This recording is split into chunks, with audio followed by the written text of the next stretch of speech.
political parties prepare for the 2024 elections, the ANC Veterans League has cautioned the ruling party of relying on opposition parties and coalitions to win elections. It is of the firm view that the ANC will emerge victorious. This and other issues were discussed at the Veterans League Lekgotla held on the weekend. We're now joined by Snuki Zikalala, who is part of the Veterans League, to talk to us more about the outcomes of their Lekgotla. Thank you very much, sir, for your time this afternoon. I think maybe let's start with a note you mentioned yesterday during a press briefing that the task of the ANC is incomplete. Many who serve no longer see themselves as servants of the people. What a reminder, maybe, of the initial task of the ANC. What was the ANC tasked with? Well, the ANC first was tasked to transform the South African society. As you know, that we came from a painful history of apartheid, where a majority of our people were excluded in all sectors of the economy. It was a question of providing quality education and to our people, was especially the black people, of course, including colored Indians and white people. Third was to ensure that we implement what our program of action was and ensure that we for the first time, we have what you call a constitutional democracy in the country.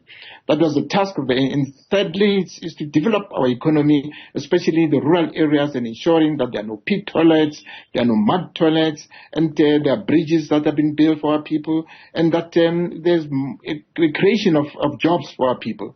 And so some of those areas, I think, were failed.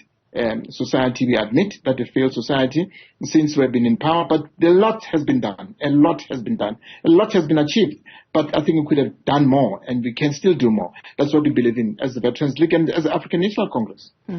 On the issue of transformation, we were speaking to the Labour Commission on the weekend in light of the bill that has been passed by the President, and one of the representatives mentioned that South Africa has had 20 years of legislation, yet transformation is slow.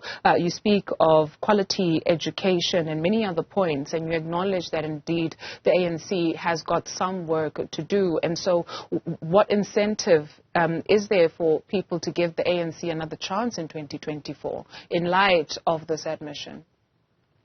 Well, I think our people should give the African National Congress another chance to govern on their behalf. And we as the Veterans League are saying that we want to hold especially councillors, members of parliament accountable. And of course, even society itself should not sit back. Must make sure that at branch level, they must hold those councillors accountable. At municipal level, they must hold those councillors accountable. In parliament itself, members of parliament must hold ANC members of parliament accountable. There has to be an issue of accountability. And so what we are saying that they should give us another chance, because we are the only party that has the best policies in the world. We're the only party that has put together a constitutional democracy, a constitution that serves all South Africans of all racial groups. And we're the only party that is prepared to ensure that we develop our country to serve all South Africans, irrespective of color, race, and creed.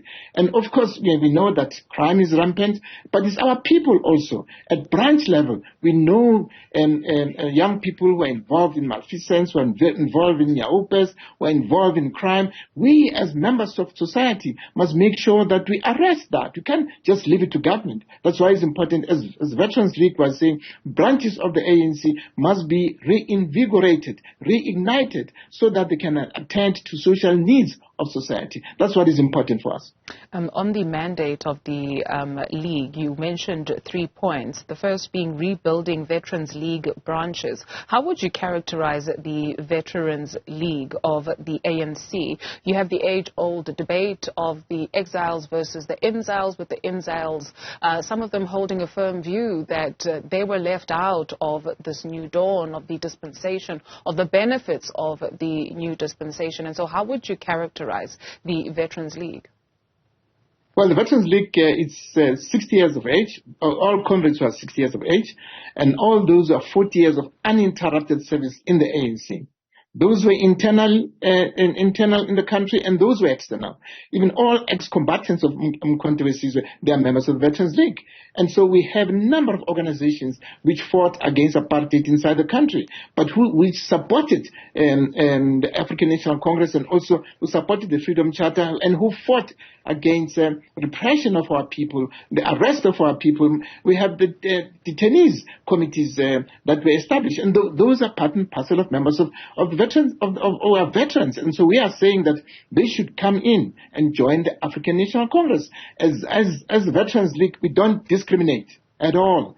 For those who are in exile, those who are in exile, for us, there's nothing like that. We are not factional at all, and we won't be factional. That is why we are saying all those who participated, who laid down their lives, who sacrificed for this country to be where it is, they must join the Veterans League. They cannot just sit back and point fingers and lament. They must join the Veterans League so that we take the struggle forward. The national democratic revolution has not yet been achieved. And so that's why we're calling everybody. We are much more inclusive. It's the only structure that is inclusive in the African National Congress. And so that's where we are, and we hope that setting up branches of the Veterans League in the 9 provinces, it will happen. If comrades live in an area, in a region, and there are 10 in an area, they can form a Veterans League. For instance, we are saying in the Eastern Cape, we have 10,000 members of the ANC who now qualify to be members of the Veterans League. But there has to be a vetting process. They have to submit their profiles. They have to be vetted to check whether is it true they were part and parcel of the mass democratic movement. Once we have ascertained that, they don't have to have a criminal record. We are very clear on that. Once they have been vetted, is then that they are accepted into the Veterans League. And so we want those comrades to participate actively in the life of the African National Congress and in the life of the Veterans League. Because without that, the ANC will never be reinvigorated, will never be reignited. We want a vibrant African National Congress that will serve society. Speaking of a vibrant ANC that will serve society, during yesterday's briefing, you started by taking a look at the racial composition of attendees, saying you want to change the racial composition because it is not the true nature of the ANC to have only black people. What does that mean? When we look at the NEC of the African National Congress, we have only one female comrade who's there, who's Barbara Creasy. We look at the national office bearers; they're all black, they're all Africans, and it's unacceptable. We had to bring other comrades by co-opting them into the African National Congress. That's not the policy of the ANC. That is why in the Veterans League, if we have pictures, we have all comrades who are coming from all racial groups in South Africa. People who participated actively in the struggle against apartheid. We have them. And so we are saying that we have to change the character of the ANC. It has to be what the ANC is all about. ANC is for white comrades, the so-called colored Indian comrades, and the black comrades. And so we are saying that we have to change that character of the ANC, and we are determined to do that. We are determined to do that as the Veterans League. When we are setting up the provincial task teams of the veterans in the 8 provinces, we make sure that all racial groups are represented in the provincial task team of the Veterans League. We have to make sure that we are much more inclusive compared to what we are currently. We started the conversation by taking a look at the incomplete task of the ANC. What would it take to complete it?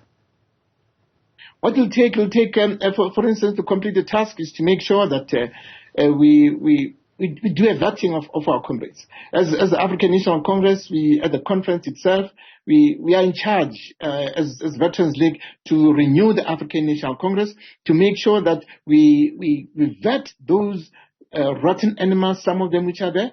We make sure that we bring in people who are committed, who are compassionate, who believe in the values and principles of the African National Congress. Once we have those individuals in the ANC, I think we'll be able to implement our policies, which are the best policies in the world. We'll be able to achieve our national democratic revolution. Because without bringing competent and credible and dedicated cadres of the movement, we won't be able to do that. When it comes to deployment, we as Veterans League, we believe in deploying skilled patriots. I mean patriots. We're not saying that we will only deploy ANC comrades. Will deploy. We deploy South African patriots who are skilled, well educated, and who are professional in all state-owned enterprises. That's the agenda that we're pushing as the African National Congress, and we're not shy about that. We believe in career deployment. It has worked. It has worked, but at the same time, it was abused to a certain extent. But as the African National Congress, as the Veterans League, we will have to make sure that we do the right thing. We recruit people who are committed, not some of those who have intentions of self-enrichment and who have intentions of exploiting our name in order for them to enrich themselves. We can't allow that to happen. Mr. Zikalala, please do allow me to be opportunistic as we speak. We've got news just in that President Cyril Ramaphosa has appointed a board for the SABC after much back and forth. Just maybe your initial reaction to the SABC finally having a board. No, I'm very happy. I serve in the subcommittee of communications. I'm happy now that there will be stability within the SABC.